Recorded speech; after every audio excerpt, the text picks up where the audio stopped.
Hi అండి. Welcome back to అన్నస్ home foods. ఈరోజు మరొక మంచి రెసిపీతో మీ ముందుకు వచ్చేసినానండి. అయితే ముందుగా వీడియోని లైక్ చేసి ఛానల్ని సబ్స్క్రైబ్ చేసుకోవడం మర్చిపోవద్దు. మరిన్ని రెసిపీస్ కోసం మన ఛానల్ని విజిట్ చేయండి. అయితే ఎప్పుడూ రొటీన్గా మసాలా కూరలు పప్పు తిని విసుగొచ్చిందా? అయితే ఈ కూరనైతే తప్పకుండా ట్రై చేయాల్సిందే. దీన్ని చూసిన వెంటనే ఎవరైనా పప్పు అని అనేస్తారు, కానీ ఇది పప్పు కాదండి. ఇలా ఒకసారి చేసుకొని తిన్నారంటే మళ్ళీ మళ్ళీ కూడా ఇలాగే చేసుకోవాలని అనిపిస్తుంది. అంత టేస్టీగా ఉంటుందన్నమాట. అయితే దీనికోసం ముందుగా కొంచెము చింతపండుని నానపెట్టుకోవాలి. ఆ తర్వాత ఒక బీరకాయ, ఒక టమోటా, ఒక ఆనియన్ని తీసుకొని బీరకాయని ఇక్కడ చూపిస్తున్న విధంగా చెక్కు తీసేసి చిన్న చిన్న ముక్కలుగా కట్ చేయాలన్నమాట. ఇలా ఫస్ట్ 2 ఇంచ్ ముక్కలుగా కట్ చేసుకున్న తర్వాత వీటిని మరి నిలువుగా ఇలా పొడవుగా కట్ చేసుకోవాలి. వీటికి టేస్ట్ అనేది ఇలా కట్ చేసుకోవడం వల్లే టేస్ట్ అయితే బాగుంటుందండి. మరి చిన్నగా కట్ చేసుకున్నారనుకోండి అది కూరలాగా అయిపోతుంది అనమాట. సో ఇలా కట్ చేసుకో కరెక్ట్గా సరిపోతుంది. ఆ తర్వాత ఒక ఉల్లిపాయను కూడా ఇక్కడ చూపిస్తున్న విధంగా పొడవుగా కట్ చేసుకోవాలి. రొటీన్గా కాకుండా అప్పుడప్పుడు ఇలా ట్రై చేశాను అనుకోండి, టేస్ట్ కూడా డిఫరెంట్గా చాలా బాగుంటుంది అనమాట. ఆ తర్వాత ఒక చిన్న కప్పుతో ఒక కప్పు పెసరపప్పు తీసుకోవాలండి.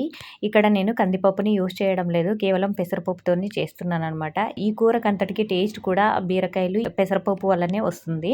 సో ఈ పెసరపప్పుని యాడ్ చేసుకున్న తర్వాత ఒక 2 సార్లు శుభ్రంగా కడుక్కోవాలి.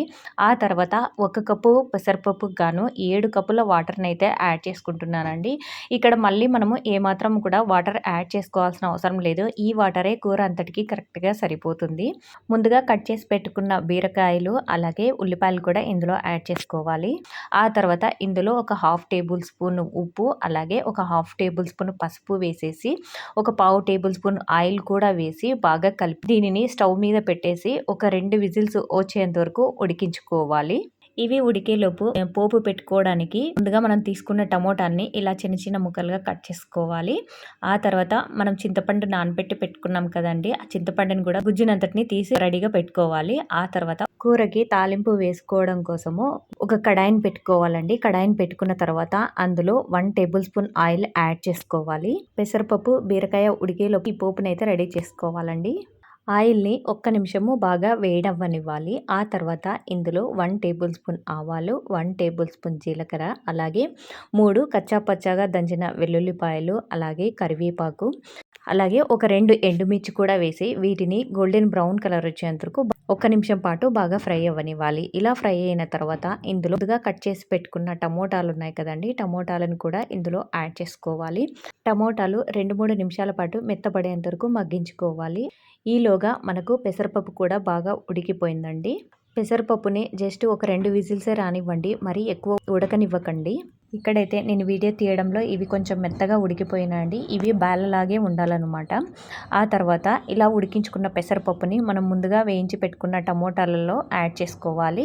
ఆ తర్వాత చింతపండు రసాన్ని కూడా యాడ్ చేసి ఒక 2 టేబుల్ స్పూన్ల కారం పొడిని యాడ్ చేసుకోవాలి. దీనినంతటిని ఒక్కసారి బాగా మిక్స్ చేసుకొని ఈ స్టేజ్లోనే ఉప్పు సరిపోయిందో లేదో ఒకసారి చెక్ చేసుకోండి. నాకైతే ఇక్కడ కొంచెం సరిపోలేదు, అందుకనే మరొక 1/2 టేబుల్ స్పూన్ ఉప్పు కూడా యాడ్ చేస్తున్నాను. ఇలా యాడ్ చేసిన తర్వాత దీనిని 5 నుంచి 6 నిమిషాల పాటు మీడియం ఫ్లేమ్లో బాగా మరిగించుకోవాలన్నమాట. 5-6 నిమిషాలు బాగా మరిగిన తర్వాత స్టవ్ ఆపేసుకోవడమే. అంతేనండి, చూసారు కదా ఎంత సింపుల్లో చేసుకోవడము. ఇది చూడడానికి పప్పులాగే ఉంటుంది, కానీ పప్పు టేస్ట్ అయితే అస్సలు ఉండదండి. ఇది ఒక డిఫరెంట్ టేస్ట్ అనమాట. లాస్ట్లో గార్నిషింగ్ కోసము కొంచెం ఆయిల్లో కారం పొడి వేసానండి. అంతే, ఏం లేదడా ఎక్స్ట్రా ఏమి యాడ్ చేయలేదన్నమాట. సింపుల్గా హడావిడి లేకోకుండా కర్రీ చేసేసుకోవాలంటే ఇలా ఒకసారి ట్రై చేయండి.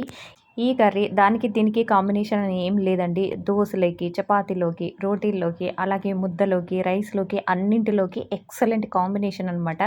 దోశ చేసుకున్నప్పుడు ఇలా ఈ కర్రీ చేసుకోండి. రైస్లోకి అలాగే దోశల్లోకి కూడా సెట్ అవుతుంది. దోశల్లోకి ఎప్పుడు చట్నీయే తినాలా ఏంటి? ఇలా డిఫరెంట్గా ట్రై చేయండి. నా తరపున చిన్న రిక్వెస్ట్ అండి, మీరు ఇచ్చే లైక్ నాకెంతో సపోర్టింగ్గా ఉంటుందన్నమాట. ఇది మరికొంతమందికి ఉపయోగపడేలా యూట్యూబ్ రికమెండ్ చేస్తుంది. సో లైక్ చేసి, కమెంట్ చేసి, షేర్ చేయండి. Have a nice day.